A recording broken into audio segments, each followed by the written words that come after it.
Doctor साम्पाङले चाहिँ के भन्नुभएको रहेछ भने विद्यार्थीहरूको लागि उहाँहरू केही गरी सत्तामा पुग्नुभयो भने 3 दिन चाहिँ विद्यालय जाने, 4 दिन चाहिँ श्रम गर्ने।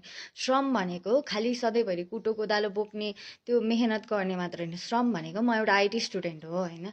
मलाई चाहिँ 8 क्लासदेखिबाट नै मैले आइटी कम्प्युटर साइन्स चुज गरेको। हाम्रो चाहिँ 8 क्लासदेखि नै अलिअलि प्रोग्रामिङहरू गराउँथ्यो, क्यु बेसिक गराउँथ्यो 8 क्लासमा चाहिँ। 8, 9, 10मा चाहिँ हामीलाई चाहिँ क्यु बेसिक गराउँथ्यो होइन। अनि त्यसै गरी 7देखि नै क्यु बेसिक थियो है प्रोग्रामिङ। अनि त्यसै गरी हामीलाई सानैदेखि नै स्किल दिएको भए श्रम भनेको स्किलहरू सिक्ने, काम गर्ने हो है। अनि त्यसै गरी हामीलाई स्किलहरू पहिलादेखि नै सिकाएको भए हामी अहिले ट्यालेन्ट भइसक्थ्यौँ, हामी अहिले कुनै आइटी फिल्डमा छिरी पनि सक्थ्यौँ। त्यसै गरी एचएम पढ्ने, होटेल म्यानेजमेन्ट पढ्ने विद्यार्थीहरूलाई चाहिँ 10-11देखि नै होटेल म्यानेजमेन्ट हुन्छ भनेपछि 4 दिन चाहिँ उनीहरूलाई स्किलमा र काममा घचेर्ने, कुनै होटेलमा लगेर इन्टर्नसिप गराउने या कुनै होटेलमा काम दिने, पहिला स्किल सिकाउने होइन।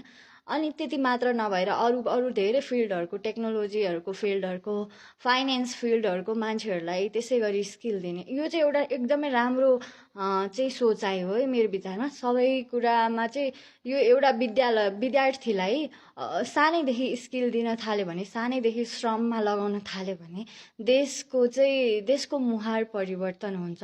देशमा चाहिँ केही चेन्जेस आउँछ। किनभने हामी भनेको देशको वर्तमान हो अनि विद्यार्थीहरू भनेको देशको वर्तमान हो, भविष्य होइन। एउटा जुन कन्सेप्ट छ नि हामीमा, विद्यार्थीहरू चाहिँ देशको भविष्य हो अनि भनेर भनिन्छ नि, तर होइन, विद्यार्थीहरू भनेको देशको वर्तमान हो।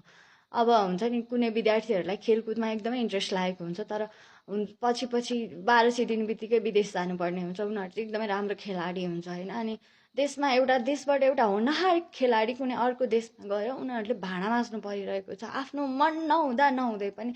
एउटा हुन्छ नि देशमा